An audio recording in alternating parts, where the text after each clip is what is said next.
اعوذ باللہ من الشیطان الرجیم بسم اللہ الرحمن الرحیم السلام علیکم ورحمۃ اللہ وبرکاتہ۔ آج کا واقعہ شروع کرنے سے پہلے گزارش ہے کہ جو لوگ نئے ہیں وہ اس چینل کو سبسکرائب کر لیجئے اگر آپ اپنا دین و دنیا ساتھ لے کر چلنا چاہتے ہیں، جزاک اللہ۔ تو آئیے شروع کرتے ہیں۔ ایک جملہ صدیوں سے زبان زد عام ہے کہ وہم کا علاج تو حکیم لقمان کے پاس بھی نہیں تھا۔ یہ جملہ استعمال تو ہر کوئی کرتا ہے، لیکن بہت کم لوگ اس امر سے آگاہ ہیں کہ یہ حکیم لقمان کون تھے، واقعی تھے یا کوئی تخلیقی کردار ہیں۔ لیکن قرآن مجید سے حکیم لقمان نامی ایک شخصیت کا وجود ثابت ہے جسے اللہ نے حکمت عطا کی اور کہا کہ اللہ کا شکر ادا کرو۔ قرآن مجید کی ایک سورت کا نام سورہ لقمان ہے جس میں حکیم لقمان کے نسب اور خاندان کی بابت تو کوئی ذکر نہیں کیا گیا، البتہ اس میں حکیم لقمان کی حکیمانہ معقولات کا تذکرہ ضرور ہے۔ تاہم قدیم تواریخ اس امر کی گواہی دیتی ہیں کہ اس نام کا ایک شخص سرزمین عرب پر موجود تھا، البتہ اس کی شخصیت اور نسب کے بارے میں اختلاف پایا جاتا ہے۔ قصص القرآن میں حکیم لقمان کا زمانہ 3000 قبل از مسیح قرار دیا گیا ہے، لیکن بعض مفسرین اور مورخین انہیں حضرت داؤد علیہ السلام کا مصاحب بتاتے ہیں۔ اس طرح ان کا زمانہ 1100 قبل مسیح کے لگ بھگ بنتا ہے۔ بہرحال اہل عرب ان کے حالات اور خاندان و نسب سے متعلق اختلافات کے باوجود لقمان یا حکیم لقمان کو ایک مشہور شخصیت تسلیم کرتے ہیں اور صحیفہ لقمان کے نام سے ان کے حکیمانہ اقوال کو قدر و منزلت کی نگاہ سے دیکھتے ہیں۔ تاریخ قدیم میں لقمان نام کی ایک اور شخصیت کا پتہ چلتا ہے جو عہد ثانیہ میں ایک نیک بادشاہ ہو گزرا ہے اور خالص عرب نژاد ہے۔ ابن جریر، ابن کثیر جیسے مستند مورخین کی رائے ہے کہ مشہور لقمان حکیم افریقی النسل تھا اور عرب میں اس کی آمد بحیثیت غلام ہوئی تھی۔ ابن کثیر کے بقول لقمان نبی نہیں تھے اور نہ ان پر وحی نازل ہوئی۔ قرآن مجید کی کسی صورت میں بھی ایسا اشارہ موجود نہیں جو لقمان کے نبی یا رسول ہونے پر دلالت کرتا ہو۔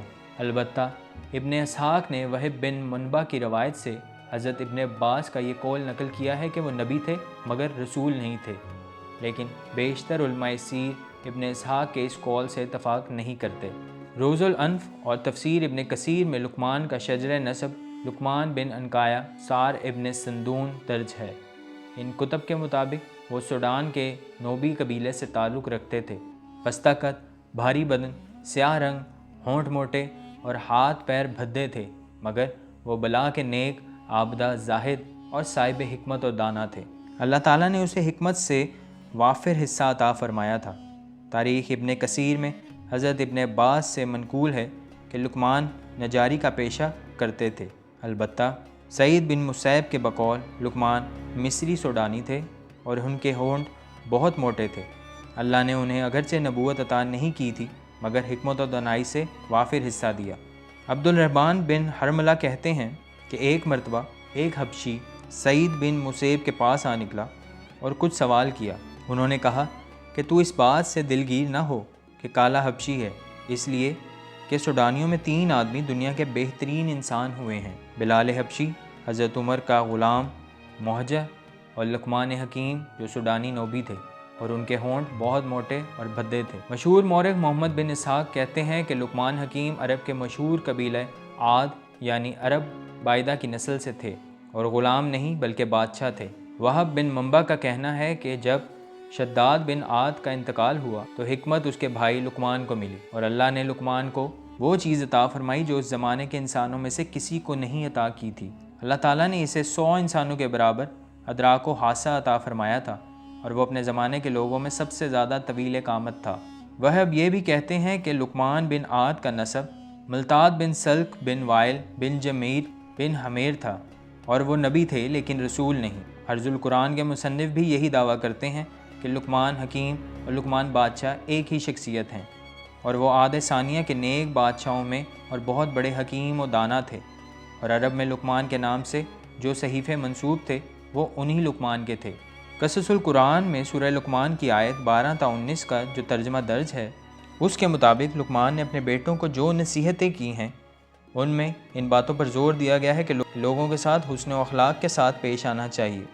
یہ نہ ہو کہ ازراہ غرور منہ موڑ لیا جائے اور نا خدا کی زمین پر اکڑ کے چلو۔ میں یہ اس لیے کہہ رہا ہوں کہ اللہ تعالیٰ مغرور اور اکڑنے والے کو پسند نہیں کرتے۔